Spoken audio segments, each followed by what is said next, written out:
Et salut à tous, c'est YangJ et bienvenue sur ma chaîne YouTube. Aujourd'hui on se retrouve pour une nouvelle vidéo, et qui dit nouvelle vidéo dit aussi nouveau concept sur la chaîne. Comme vous l'avez sûrement remarqué lors des précédentes ouvertures, je suis un grand fan de l'anime et manga original Yu-Gi-Oh! Que ce soit au niveau de l'histoire, en rapport à l'ancienne Égypte ou encore ses antagonistes dont on ne parle pas assez souvent, à mon plus grand regret, car il ne faut pas se voiler la face. Yugi et Kaiba ont beau être badass, Bakura, Marik, Tartz et bien d'autres encore le sont tout autant. De ce fait, c'est l'une des raisons qui aujourd'hui m'ont poussé à vous faire cette petite vidéo sur le commencement de la saga, et pas forcément comme vous semblez la connaître. La saison 0. Le phénomène planétaire Yu-Gi-Oh! Débute avec le manga dessiné et écrit par Kazuki Takahashi. Il est prépublié dans le célèbre magazine Weekly Shonen Jump en septembre 1996. Fort de son succès, il sera par la suite compilé en 38 tomes par l'éditeur japonais Shueisha, tandis que la version française sera éditée dans l'Hexagone par Kana. Si bon nombre d'entre nous connaissent la série Yu-Gi-Oh! Duel Monster, rares sont ceux qui portent un intérêt prononcé pour la série originale, qui elle a été diffusée au Japon 2 années avant Duel Monster. Celle-ci reprend les premiers tomes du manga. La première série a été produite par Toei Animation, mais relate des événements jugés trop sombres et violents pour être exploités en Occident. Elle reprend entre autres les 8 premiers tomes du manga qui ne sont pas du tout axés sur le duel de monstres. Les premiers tomes du manga. Les bases de l'intrigue restent toutefois les mêmes. Yugi Muto, jeune garçon naïf, parvient à résoudre l'énigme du puzzle du Millennium. L'esprit prisonnier depuis plusieurs années dans cet objet de légende apparaît alors et prend la place de Yugi dans les moments opportuns. Si dans Duel Monster, Yami est avant tout un être caractérisé par ses vertus, dans les premiers tomes du manga, il semble quelque peu différent, plutôt une sorte de double maléfique de Yugi. Yami défie ses ennemis grâce au jeu de la sanction. C'est d'ailleurs l'une des particularités de ces 7 premiers volumes. L'histoire n'est pas uniquement axée sur le jeu de cartes, mais sur le jeu tout court. L'entité présente dans le corps de Yugi n'hésite pas à torturer psychologiquement ses adversaires et à leur infliger de terribles châtiments pour les punir de leurs crimes. Le background des personnages y est bien plus développé que dans l'anime Duel Monster. A la base, Yugi est un enfant rêveur, passionné de jeux qui n'arrive pas à transmettre sa passion et reste donc toujours à l'écart des autres, à part Théa qui tente de l'introduire dans la vie de classe sans succès.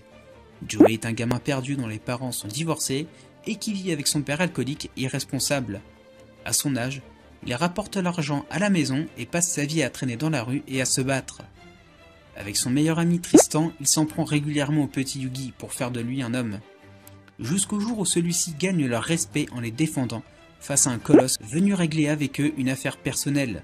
Même si le petit Yugi se fait envoyer au tapis sans passer par la case départ et que tous finissent KO, Joey et Tristan sont impressionnés par le courage de ce gamin qui s'est interposé pour les défendre, alors qu'ils sont a priori ses ennemis. Un lien indéfectible d'amitié et un profond respect, surtout entre Joey et Yugi, va naître à partir de ce chapitre, et perdurera tout au long de la série. Par ailleurs, les 2 premières syllabes des prénoms Yugi et Joey forment le mot Yujo, soit amitié en japonais. Yami Yugi. Yami ou Atem, comme vous préférez, est un esprit sorti du puzzle du Millennium, qui se révèle à Yugi dès le moment où il parvient à assembler le casse-tête. Dans les premiers tomes, Yami est un être effrayant, sorte de double schizophrène du petit Yugi qui est faible, et fréquemment victime de bizutage, et se fera également battre par plus fort que lui.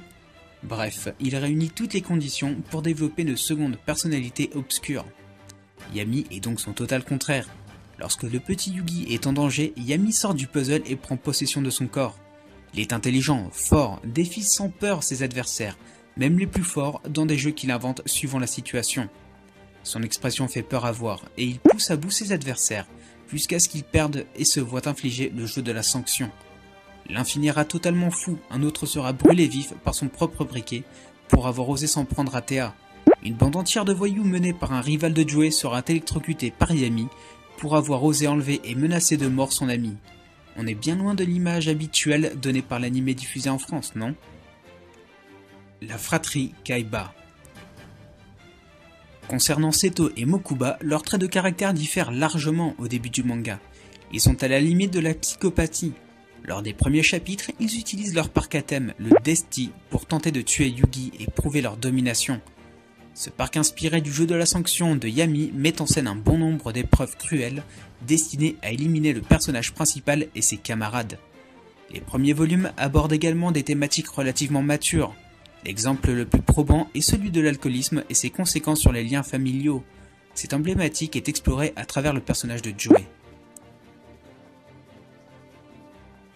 Manga versus anime. Comme beaucoup d'autres titres à succès, le manga a eu droit à son adaptation animée, mais parfois il arrive qu'un anime diffère de sa version papier. Globalement, le fil conducteur reste le même. Autant le petit Yugi est très mignon, autant Yami fait plutôt peur, du moins au début. Mis à part le chara-design beaucoup plus enfantin et le personnage de Mio, ami de Tristan présente dans le manga mais éclipsé rapidement et absent de Duel Monster, on les retrouve essentiellement dans la mise en scène et son exécution. Le niveau de maturité diverge d'un support à l'autre. La version animée est un peu plus édulcorée que le manga, destinée à une audience relativement mature. Le plus grand changement arrive dès l'épisode introducteur de l'anime. Inutile de dire que faire abstraction de 7 volumes offrant de précieux détails sur l'intrigue et réécrire un tome entier en un seul épisode, ça laisse des traces. Surtout au niveau du personnage de Kaiba. Il passe d'un être siphonné et sadique à un enfant pourri gâté. La raison de son obsession à vouloir affronter Yugi diffère également. Dans la version papier, il souhaite se venger de sa défaite contre Yami, qui lui a infligé une sanction du destin lors de l'arc Desti. Dans l'anime, il veut juste une carte. Dû à une certaine absence d'explication, ce premier épisode mène à des scènes parfois risibles et peu crédibles. Pourquoi les protagonistes prennent-ils aussi sérieusement le jeu de cartes Duel de monstres? Pour quelle raison le grand-père de Yugi est-il aussi secoué par ce qui lui arrive? Le manga répond à ces questions alors que la version animée, en particulier la version de 4Kids, les balaye d'un revers de la main. Quelques scènes de violence sont également omises dans l'anime. Le parfait exemple est la scène entre Mai et Yami Marek. Dans la version papier, le duelliste et ses monstres sont connectés de manière à ce que si l'un est blessé, l'autre le soit également. En résulte des têtes coupées, l'impression d'être poignardé ou encore d'avoir la tête écrabouillée. En revanche, l'anime se contente d'une version beaucoup plus douce. Mai oublie de manière graduelle les personnes chères à son cœur. Une autre des curiosités majeures est la coiffure de Seto Kaiba. Dans la saison 0, il a les cheveux verts alors qu'ils sont châtains dans l'autre série. La couleur verte sera reprise dans l'arc du monde virtuel de Duel Monster, où il sera question de Noah, véritable fils de Godzaburo Kaiba, dont le corps est mort cliniquement mais dont l'esprit survit dans un ordinateur. Seto et Mokuba sont en effet des orphelins, adoptés par Kotzaburo et non ses fils biologiques, d'où la revendication de Noah, dévoré de jalousie et de frustration, de ne pouvoir intervenir dans le monde réel.